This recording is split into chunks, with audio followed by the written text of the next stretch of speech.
Good afternoon, sir. Good afternoon, everyone. Today we are going to discuss about the American period in Philippine literature.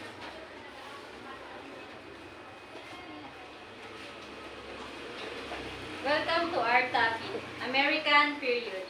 American period is one of the turning points which made our Philippine literary tradition colorful and interesting. This period saw the addition of a colorful language, the English language as an indispensable, the tool for literature and communication. Indeed, this period witnessed a dramatic flowering of the Philippine literature, considering the sheer volume of works produced and the ringing of names etched in the Philippine literary phantom. Dito sa Pilipinas at sa buong mundo, alam naman natin na ang English is the universal language. Sa panahon ng mga Amerikano dito sa ating bansa, mas nabigyan nilang naging mahalaga ang pagtuturo nila ng English sa mga Pilipino. Kaya English pinakamahalagang language sa panahong iyon na kumalat sa buong Pilipinas. Okay, in the year 1901, public education was institutionalized in the Philippines, with English serving the medium of instruction. Ayun po, English po talaga yung pinakang language nung panahon na yun. Education became a very important issue for the United States colonial government, since it allowed it to spread their cultural values, particularly the English language, to the Filipino people. Bali, yung talagang language ng American ang pinaka-influence nila sa ating bansa. Kaya mas nagagamit natin ang English, which is our universal language. Ito yung example ng school nila noon. Yan, nakikita nyo, puro gawa pa siya sa sulirat or yung mga dahon ng puno na pinagtagpit-tagpit nila. By 1908, this is the period of orientation, 1898 to 1910. By 1908, the primary and intermediate grades were using English.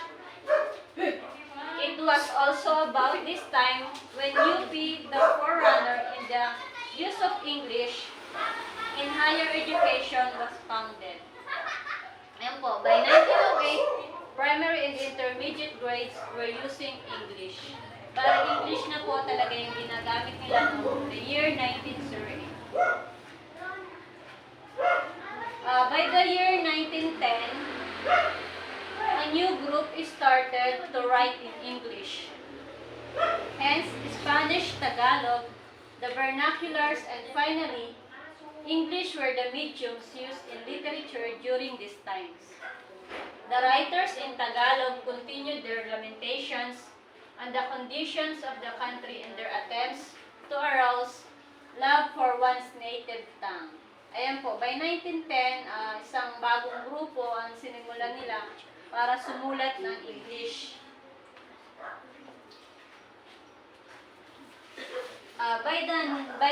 By year 1920, the UP College Folio was later replaced by the Philippine Collegian. Dead Stars by Paz Marquez Benitez stand out as a model of perfection in character delineation, local, color, plot, and message. Yan po yung sa 1920, UP College Folio was later replaced by the Philippine Collegian. By the year 1933, Footnote to Youth by Jose Garcia Villa, the active arousal in the field of literature, is started to be felt in the following newspapers. Ito po yung mga newspapers sa taong 1933. The El Nuevo Dia, or in English po, The New Day, established by Sergio Mena in 1900s. Another newspaper is El Grito del Pueblo, the capital of the nation, by Pascual Poblete in 1900. The other newspaper entitled El Renacimiento, or The Revert, founded by Rafael Palma in 1900s. That was the newspapers in the year 1933. The El Nuevo Dia, or the New Day, El Grito del Pueblo, or the capital of the nation, El Renacimiento, the Revert. Yan po yung mga ibang literary works or nangyari noong nagsimulang ma-colonize ang Pilipinas ng Amerika at pinalaganap nila ang lengguwahe na English na pinakang importante nung panahon na yon. Kaya tayong mga Pilipino, kahit ngayong panahon ito or sa ibang bansa, na ang English ang pinakang ginagamit ng Pinoy.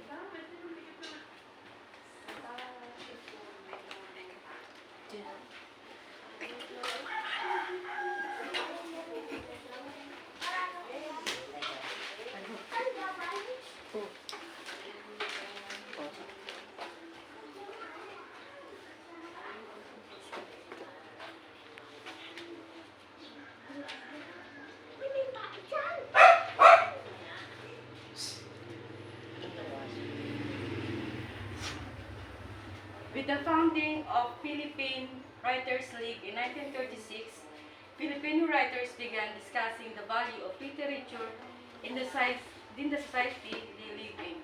This move was led by Salvador Lopez, whose work centered on proletarian literature. It was during the early American period that the zarzuela gained popularity. Most of the zarzuelas, if not all, are directed against American imperialists. The works of Severino Reyes, Walang Sugat, are equally remarkable zarzuelas during the period. And here are the noted zarzuelas. Aurelio Tolentino, Juan Abad, Juan Matapang Cruz, and Juan Crisostomo Soto. Among the Ilocano writers, noted novelists were Leon Pichay, Hermogenes Belen, and Mena Pegson Pesologo, whose Nueno Ayati Cararwa is considered to be the Ilocano version of Noli Tangere. Magdalena Landoni and Ramon Musunas are the most prominent writers in the Visayas region. Their works depicted love, farm life, and the social life the region is having. In 1936, the Philippine Writers League was organized. The Philippine writers in English began discussing the value of literature in society, initiated and led by Salvador Lopez, whose essays on literature and society provoked debates. It was during the early American period that seditious plays using the form of the zarzuela were mounted.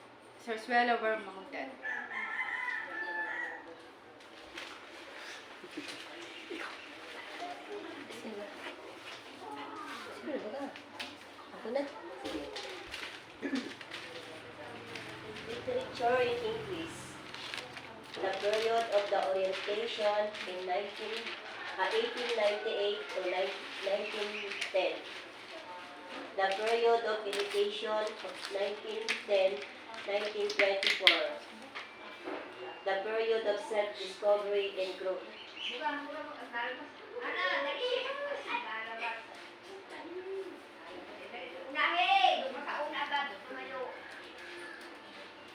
The period of orientation, meaning English is a literary vehicle can read the American occupation of August 13, 1898, and as they say, a choice in this one on us by history.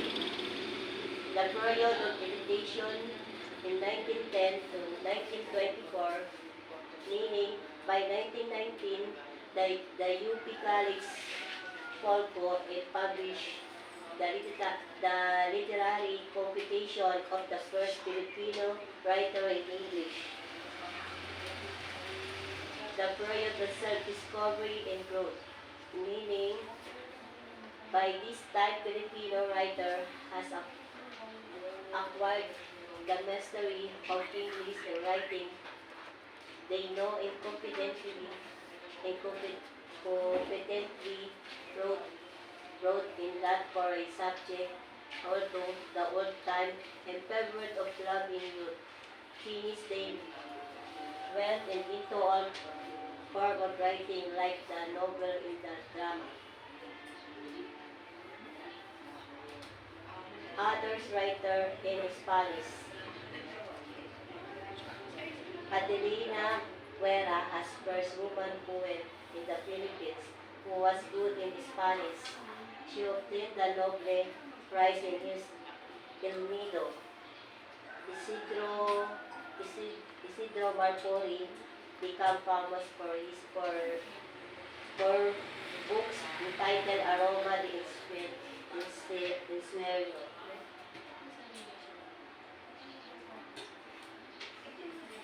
Ensueño. Books entitled Aroma de Ensueño. Introducing Macario Adriatico wrote in Legend of Mindoro titled Pinapunta di Salto, El Payo de los Santos.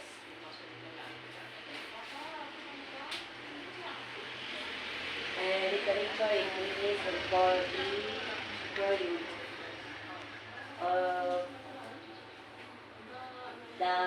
The period of orientation, the period of education, the period of self-discovery.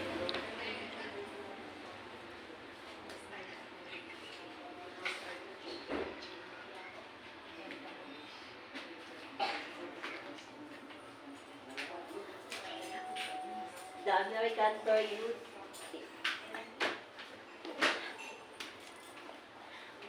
Ano ba pasabi?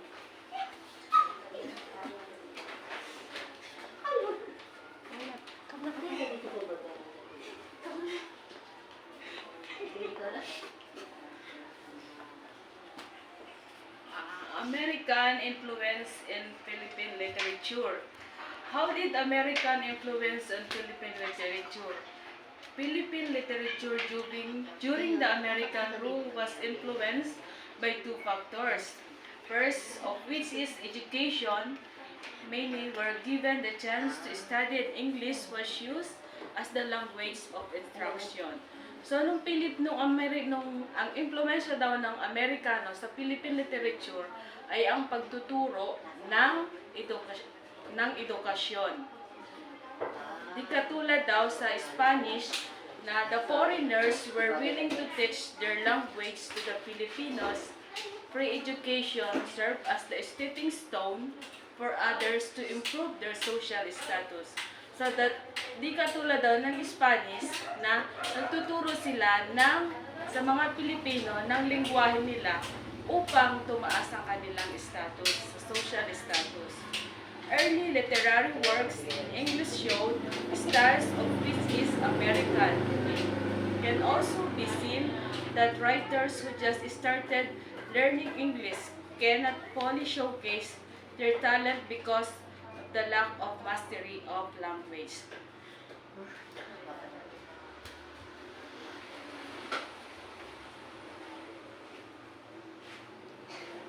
How did American influence Philippine literature? American influence on literature had its foundation in the start of free public schools and the establishment of English as a lingua franca, a language that everyone could speak. So, ang impluwensya daw ng Amerikano sa Philippine literature ay ang libreng edukasyon sa public school na ang lengguwahe lang nila na lingua franca ang kanilang pinasinasalita or ini-speak. So, education improved the project of upward mobility and allowed Filipinos to advance up the socio-economic ladder. So, ito rin daw ay ang English din daw ang naging daan para daw makaroon ng tumaas ang socio-economic ng mga Pilipino. So, contribution of American period in the Philippines. English was introduced as the official language. The education system reform, port, rail, and road building programs initiated and were damaged settlements rebuilt, notably Western architecture and urban planning, for were introduced as part of this national development process. So, madami na nai-impluensya ang American literature sa Philippine literature dahil, kumbaga, nagagamit ang wika nila sa pagpapatayo ng mga building, agrikultura, dahil ang kanilang sa kanilang national development. Kumbaga, nai-process na ang kanilang national development by means of English literature, by the means of American influence on Philippine literature. That was our report for today. Thank you for watching. God bless everyone.